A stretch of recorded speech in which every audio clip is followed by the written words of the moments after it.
Shivaya Shakti Ma.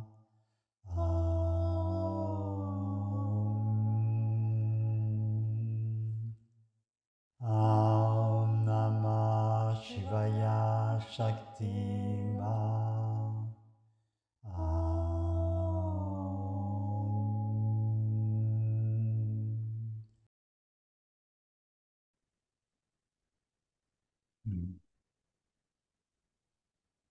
Alors, bonsoir à tous. D'abord, pour commencer, je vous invite à préparer une chose, que vous ayez pour la méditation, pour la technique de ce soir, un objet. Ça peut être un objet quelconque, ça peut être une plante, ça peut être un vase, n'importe quoi, mais qui soit posé relativement, vous n'ayez pas à vous déplacer ou à tourner ou à vous tordre pour le regarder.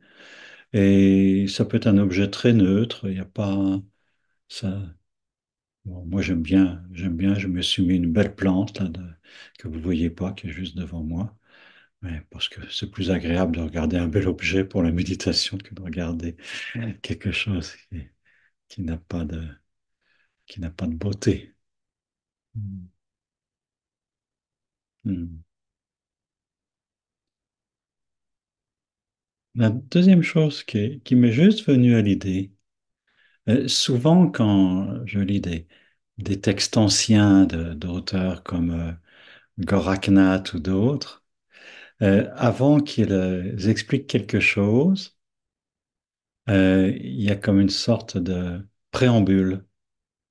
Et le préambule, c'est une prière, une invocation, où celui qui va enseigner euh, invoque le divin, le Bouddha, euh, son maître, pour exprimer son intention de transmettre de façon juste l'enseignement. Et, et ce soir, là, disant, j'explique, je vais vous expliquer une technique toute simple d'ailleurs ce soir, mais qui vient de milliers d'années. Il y en a qui disent que ces techniques datent de plus de 10 000 ans. Et là, au XXIe siècle, il y a quelqu'un, on appelle Dominique Vincent ou Masta, qui va faire de son mieux pour vous la transmettre avec tous les risques de déviation, de malentendus, etc. Et c'est vraiment de m'aligner pour que la transmission soit juste et de vous inviter à vous aligner aussi pour que la réceptivité soit juste. Voilà, qu'on soit vraiment aligné avec des éléments de sagesse qui viennent depuis tellement longtemps. Et nous ne sommes pas seuls. Nous sommes dans des lignées. Et ce texte de Vijnana Bhairavattantra qui est attribué symboliquement à Shiva lui-même, moi je le transmets à partir aussi des commentaires d'Osho. Et je vous dis pas toujours, ça c'est le mot d'Osho, ça c'est ceci, ça cela, parce que je m'imbibe de ce qu'il a dit. Mais je vous invite aussi si vous pouvez avoir ces textes d'origine, le texte d'Osho, le livre d'Osho, même si c'est en anglais, pour ceux qui peuvent comprendre l'anglais, pour pouvoir vous référer à vraiment la source. C'est pas moi la source. J'essaie de faire de mon mieux, mais c'est pas moi la source. Hmm. Alors, je vous lis d'abord la technique de ce soir, et ensuite, j'ai envie de revenir sur certains fondamentaux. Alors, c'est ce que je viens de faire déjà, de ce livre des secrets, euh, pour le resituer de temps en temps. Là, dernièrement, j'ai réécouté, même pas en entier, mais le début de, de discours d'Osho sur sur le livre des secrets, les premiers mots qu'il a prononcés, les premières présentations. J'ai envie de revenir aussi là-dessus. Donc nous en sommes au sutra ou au verset 36. Look upon some object, then slowly withdraw your sight from it, then withdraw your thought from it, then. Regardez un objet quelconque, puis retirez votre regard de cet objet, puis retirez votre pensée de cet objet, puis.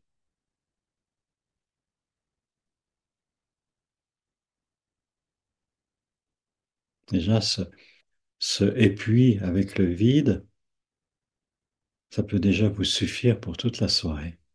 De plonger dans et puis, et puis, ah. Même le fait que j'arrête de parler, et puis. Bon, je vais quand même vous expliquer la méditation un peu plus. Dernièrement, j'ai relu un, un petit texte qui fait partie d'un discours de Shaw, dans lequel il explique que, au début de son enseignement, après son illumination, il a commencé à expliquer des techniques comme celle du Vijnana Bhairavattantra, du livre des secrets. Et il s'est rendu compte que c'était très peu efficace. Il s'est demandé pourquoi c'est pas efficace, pourquoi les gens, les hommes actuels, modernes, de la fin du XXe siècle, là, oui, ne pouvaient pas rentrer directement dans ces méditations. Et il a compris que, en fait, le, notre mental moderne est tellement encombré de pensées, de savoir, de philosophie, d'opinion. Ça, c'est d'une part l'activité de la pensée elle-même. Ensuite, on était tellement encombré aussi de traumas, d'histoires, de généalogie, de famille, qu'on était tellement encombré aussi dans même l'inconscient collectif, de, de politique, d'opinion, de guerre, encombré par le fait qu'on est né musulman, qu'on est né catholique, etc., que tout ça encombrait tellement et le mental était tellement occupé avec tout ça que de présenter des méditations qui, comme celle de ce soir, peuvent vous projeter immédiatement dans l'espace le plus profond, dans la réalisation. Ça marchait pas. Et donc, c'est à ce moment-là qu'il a créé les méditations actives, dont la plus simple est certainement tout simplement ce qu'il a appelé ensuite le no mind, qu'il a appelé d'abord gibberish, ensuite qu'on peut nous appeler charabia, simplement un temps de charabia et un temps de silence. Et Osho n'a pas tout inventé. Par exemple, pourquoi il l'appelait gibberish au début? Parce que gibberish, ça vient d'un mot arabe, du nom d'un maître qui s'appelait Gabar et qui a utilisé ce charabia comme étant sa technique principale pour projeter dans le silence. Donc il l'a remis à l'honneur. Hmm. Donc là, c'est une invitation. Et d'ailleurs, avant de pratiquer la technique, je vous inviterai à ce qu'on fasse 5 minutes de charabia pour nous libérer des tensions, de tout ce qu'on a pu vivre dans la journée. Voilà. Et moi, comme je suis aussi psychothérapeute et que là, je vois là, les gens qui consultent, même les gens qui viennent dans des groupes, que d'histoires, que de souffrances, que d'abus, que oh là là là là là là. Et de sortir de là, de sortir de notre mental, c'est pas rien. C'est vraiment une œuvre. Ensuite, un deuxième rappel, c'est le tantra, ça signifie technique. Donc, le début du livre des secrets, c'est toute une série de questions philosophiques. Qu'est-ce que la vie? Quelle est la source de l'existence? Quelle est, etc., etc. Et c'est présenté, c'est Devi qui demande ça à Shiva. Et Shiva, on dirait qu'il répond pas. Il répond pas du tout. Il dit, bah, tu fais ça, tu fais ça, tu fais ça. Il répond pas aux questions philosophiques. Il dit simplement à Devi, bah, pratique telle méditation, pratique telle autre, puis celle-là, ça suffit pas, bah, pratique un autre. Et c'est comme ça qu'il y a les 112 techniques. Pratique, pratique, pratique. Puis à un moment donné, eh bien, si tu pratiques, la réponse à toutes tes questions philosophiques, elles seront existentielles, ce ne sera pas intellectuel.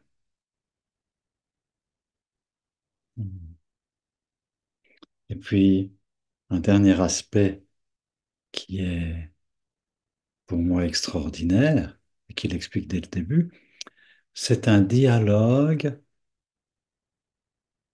entre amoureux. Se présenter, le livre est présenté comme un dialogue, c'est Devi qui interroge son amant Shiva, et Shiva qui lui répond. Et pour ça, ça veut dire que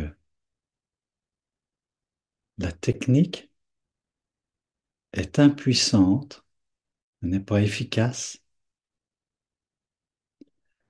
si elle n'est pas transmise, dite, prononcée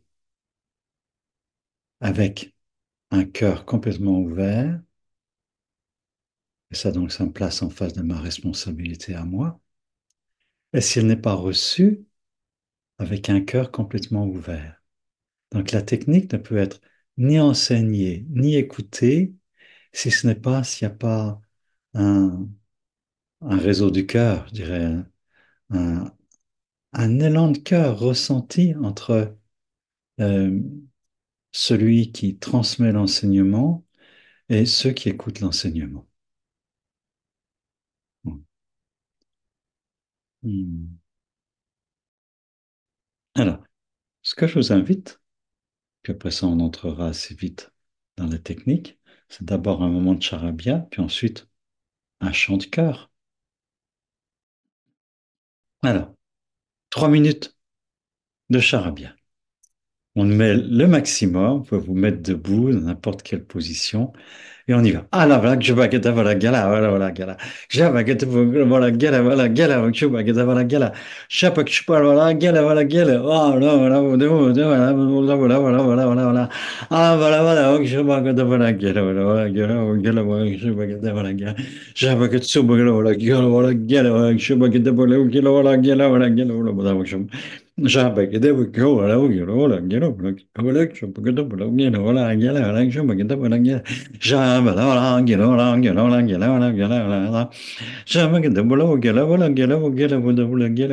gala.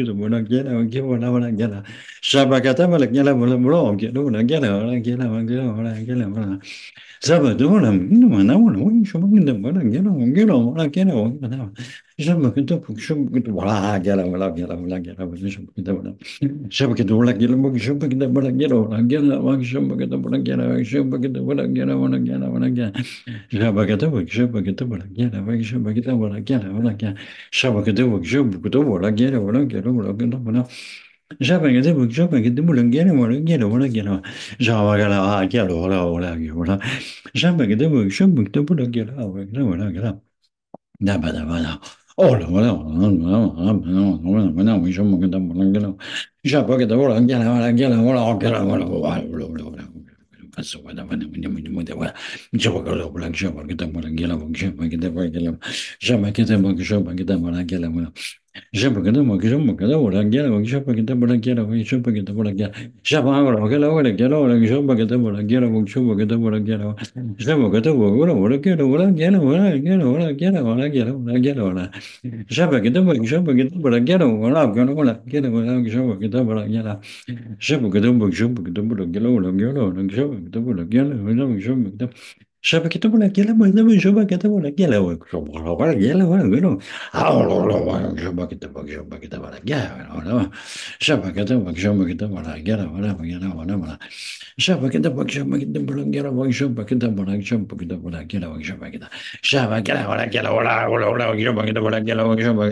Un temps de silence, d'immobilité absolue.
de cet espace de silence, je vous invite à aller dans le cœur.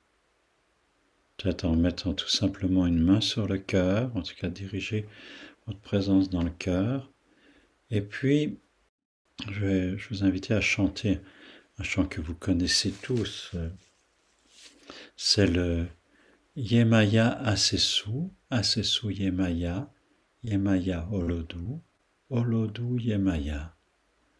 On peut dire que c'est un chant à la mère divine. Voilà, pour faire simple. Et vous pouvez le chanter avec vous-même, pour vous mettre dans le cœur, mais aussi vous pouvez regarder au moins quelques instants toutes les personnes qui sont là, et au-delà des personnes qui sont là, des personnes qui regarderont cette vidéo quand elle sera publiée. C'est tous ceux qui, à un moment ou à un autre, feront cette méditation pour que ce soit des vibrations de cœur et d'amour.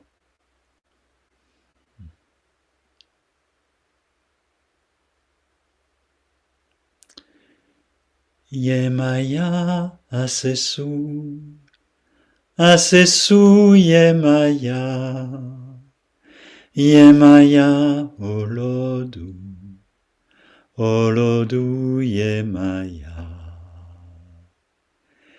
Yemaya Asesu, Asesu Yemaya, Yemaya Olodu, Olodu Yemaya.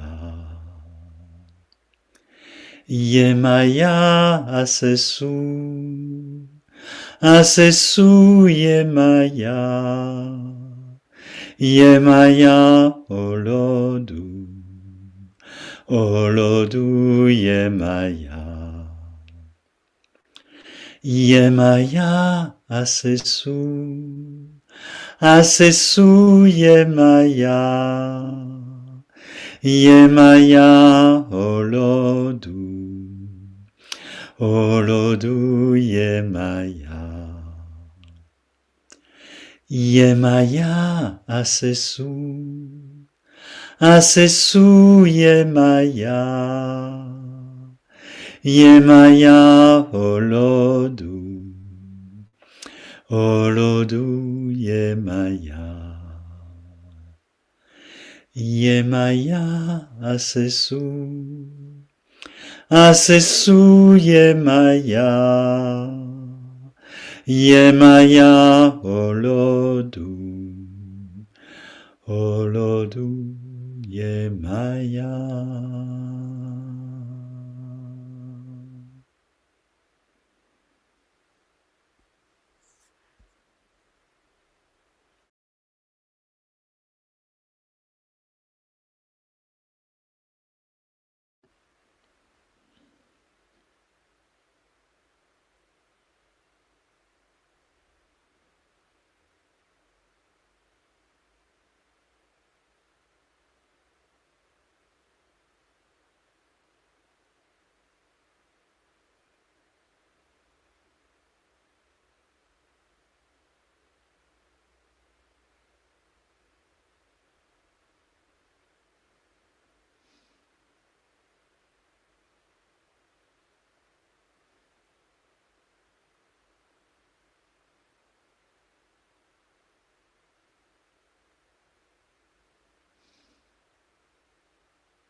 Maintenant, la technique, même si elle est extrêmement simple, elle mérite quand même quelques explications.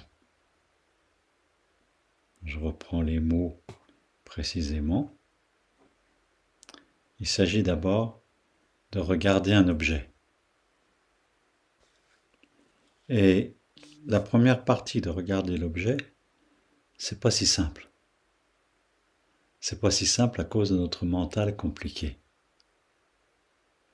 Dans la plupart des cas, quand vous regardez un objet, que ce soit un arbre ou une fleur ou un réveil, n'importe quoi, il y a toujours un mental qui commente.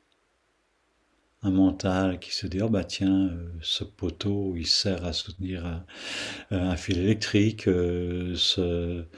cette plante, comment s'appelle-t-elle? Tiens, est-ce que je l'ai assez arrosée? Il y a toujours, le mental est toujours actif par rapport à n'importe quel objet. Et déjà de regarder, on pourrait dire avec constance, avec, oui, oui, en demeurant vraiment à regarder l'objet, sans en regarder d'autres, sans le comparer, juste d'être avec l'objet. C'est cela qui va permettre tout le reste de la technique de se dérouler. Donc vous allez voir, quand vous regardez cet objet que vous avez, au début, le mental va être actif, puis si vous le regardez sans bouger du tout les yeux, assidûment, c'est le mot qui me vient, là, de façon assidue, sans tension, mais un peu à peu, vous allez juste avoir une sorte de connexion avec l'objet qui n'est pas mentale. À ce moment-là, vient la deuxième partie de la méditation. Alors, lentement, retirez votre attention, votre regard de cet objet. Bon, ça pourrait être de retirer l'objet et de regarder ailleurs. Le danger, si vous regardez ailleurs, c'est que vous êtes pris par un autre objet. Et puis vous recommencez le processus. Donc le plus simple, c'est vous regardez l'objet, vous détournez pas votre regard et simplement vous fermez les yeux. Et là, vous continuez à regarder cette fois-ci l'image de l'objet à l'intérieur de vous. Donc l'objet est devenu quelque part un élément de votre mental. Vous le voyez, vous en avez une représentation de sa forme. Et si vous continuez à ne pas bouger, et que le mental est calme, eh bien l'image de l'objet va se dissoudre. Ça va se flotter puis se dissoudre. Et vous pouvez d'ailleurs, au cours des 20-25 minutes de méditation, refaire plusieurs fois. Je regarde l'objet, je ferme les yeux, il devient flouté et il disparaît plus ou moins vite. Et vous continuez à avoir le regard au même endroit, les yeux fermés.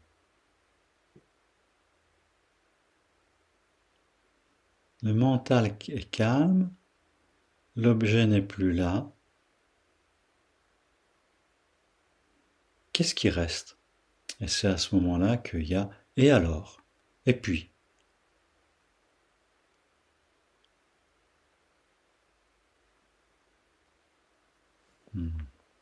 Dans la technique elle-même laisse des 3 petits points, un vide.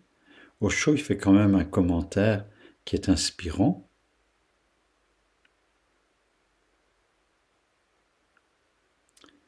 Vous êtes seul, il n'y a plus l'objet, donc Sans l'objet, vous êtes seul. Et dans cette solitude, vous réalisez ce que c'est qu'une présence sans objet. Et vous êtes avec vous-même, vous êtes au centre de vous-même, vous êtes à la source, vous êtes ni le corps ni le mental, vous êtes pure conscience, vous êtes. Dans cette solitude absolue, dans votre innocence absolue, vous êtes. Le réaliser est liberté, le réaliser, c'est la vérité de votre être.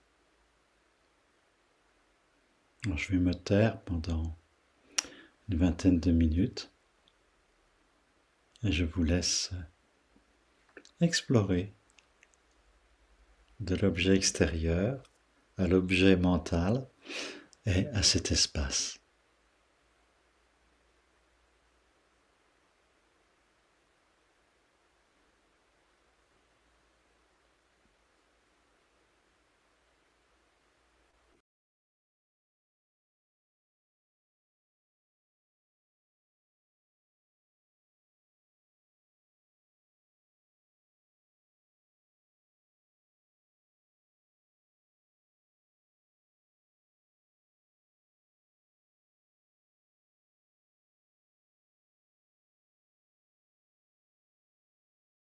Et chaque fois que votre mental se met à tourner sur autre chose, revenez au processus de cette technique, regardez l'objet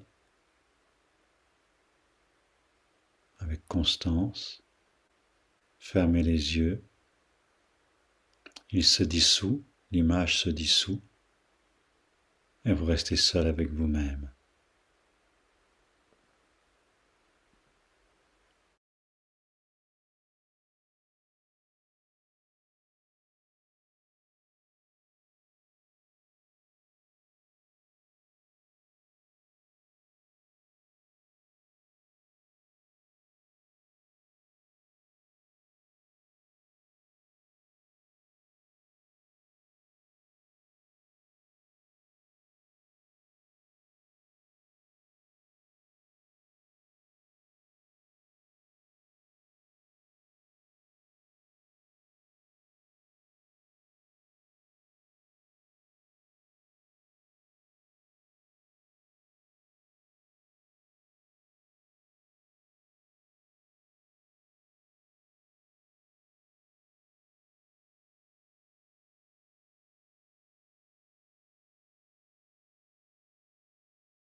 Que reste-t-il quand il n'y a plus d'objet? Nous ne mettrons pas de mots dessus, mais nous pouvons le chanter. La ilaha illallahu, la ilaha illallahu, la ilaha illallahu, la ilaha illallahu, la ilaha illallahu, la ilaha illallahu, la ilaha illallahu, la ilaha illallahu, la ilaha illallahu, la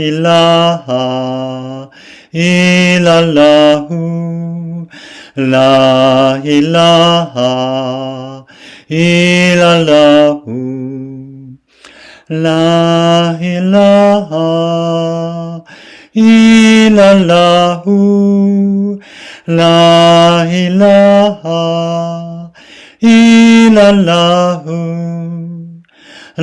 la ilaha illallahu, la ilaha illallahu,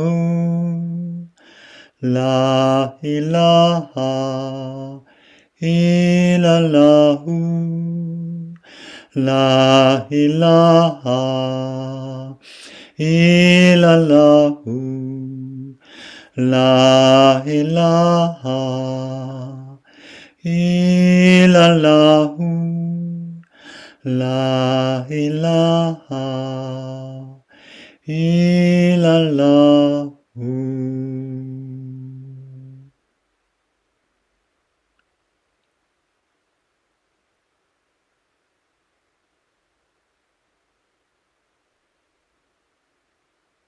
Et je comprends que cette méditation puisse être très pratique et faire l'objet de 1000 petits rappels dans le quotidien pour ceux qui sont attirés par cette méditation si simple. C'est vous regardez un objet, il se fixe dans votre mental, vous fermez les yeux, vous le regardez dans votre mental, et puis vous le laissez s'estomper, et vous restez là. Et je crois que ça peut s'appliquer aussi même sans qu'il y ait un objet extérieur. Ça peut être un souvenir, une image de votre passé ou quoi que ce soit. Vous le regardez dans votre mental, vous vous arrêtez dessus, il s'estompe, et vous existez sans objets mentaux. Voilà, merci d'avoir pratiqué ensemble. Merci beaucoup.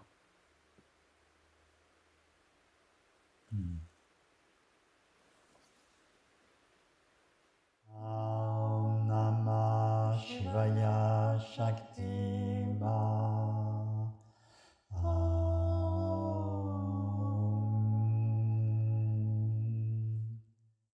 Om Namah Shivaya Shakti Ma.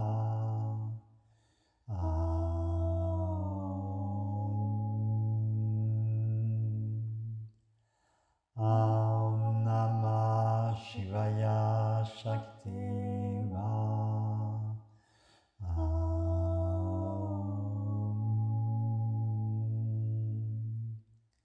Om Namah Shivaya Shakti Ma.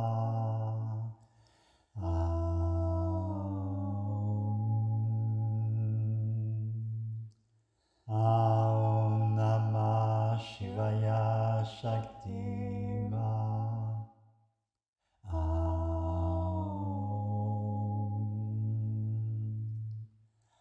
Om Namah Shivaya Shakti Ma.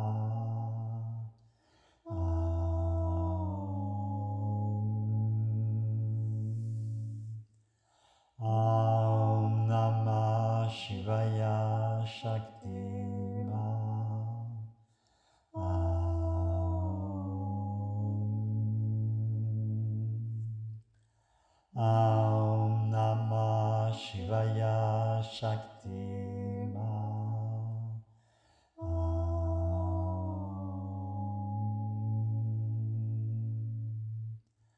Om Namah Shivaya Shakti